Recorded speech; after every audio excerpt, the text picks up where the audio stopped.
പരിപ്പും തക്കാളിയും വെച്ച് ഇങ്ങനെ ഒരു കറി ഇതിനു മുന്നേ നിങ്ങൾ ഉണ്ടാക്കി നോക്കിയിട്ടുണ്ടോ? അപ്പോൾ ഒരു ചട്ടിയിലേക്ക് കഴുകി വൃത്തിയാക്കി വെച്ച് 1 കപ്പ് മസൂർ ദാല്, വലിയൊരു തക്കാളി കഷ്ണങ്ങളാക്കിയത്, 4-5 പച്ചമുളക്, 2 അല്ലി വെളുത്തുള്ളി, കുറച്ച് കറിവേപ്പില ഇട്ട് കൊടുത്ത് 1/2 ടേബിൾ സ്പൂൺ കാശ്മീരി മുളക് പൊടി, 1 ടീസ്പൂൺ മഞ്ഞൾപ്പൊടി, ആവശ്യത്തിന് ഉപ്പും ചേർത്ത് പരിപ്പ് മുങ്ങിക്കിടക്കാൻ അളവിൽ വെള്ളവും ഒഴിച്ച് ഒന്ന് ഇളക്കി കൊടുത്ത് മൂടി വെച്ച് വേവിക്കാനായിട്ട് വെക്കാം.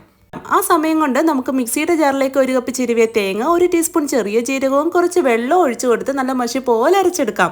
ഈ സമയം കൊണ്ട് നമ്മുടെ പരിപ്പും തക്കാളിയൊക്കെ നന്നായി വെന്ത് വന്നിട്ടുണ്ട്. ഇനി ഇതിലേക്ക് അരച്ചെടുത്ത് തേങ്ങയും ചേർത്ത് മിക്സിയുടെ ജാറ് കഴുകി 1/2 ഗ്ലാസ് വെള്ളം ഒഴിച്ചു കൊടുത്ത് നന്നായി ഒന്ന് ഇളക്കി മിക്സ് ചെയ്ത് ഉപ്പ് നോക്കി ആവശ്യമെങ്കിൽ ഉപ്പും ചേർത്ത് കൊടുത്ത് ഇളക്കി യോജിപ്പിച്ച് ഒരു 2 മിനിറ്റൂടെ ചെറുതീയിലിട്ട് തിളപ്പിച്ച് തീ ഓഫ് ചെയ്ത് ഇനി ചൂടായ എണ്ണയിലേക്ക് 1 ടീസ്പൂൺ കടുകും ചെറുതായി സ്ലൈസ് ചെയ്തെടുത്ത് ഉള്ളിയും 4 വറ്റൽമുളകും കുറച്ച് കറിവേപ്പില ഇട്ട് കൊടുത്ത് മൂപ്പിച്ച് താളിച്ചൊഴിച്ച് കഴിഞ്ഞാൽ പരിപ്പും തക്കാളിയും തേങ്ങ അരച്ച് വെച്ച കറി റെഡി. നല്ല രുചിയാണ് കേട്ടോ. ഇന്നിപ്പോൾ സമയമില്ലേ, നാളെ ആണെങ്കിലും ഇതൊന്നും ഉണ്ടാക്കി നോക്കണേ. അപ്പോൾ ഇതേപോലെയുള്ള ഈസി ആൻഡ് ടേസ്റ്റി റെസിപ്പീസിന് ഇപ്പോൾ ഒന്ന് ഫോളോ ചെയ്യാനും ലൈക്ക് ചെയ്യാനും മറക്കല്ലേ. അപ്പോൾ ഓക്കെ, ബൈ.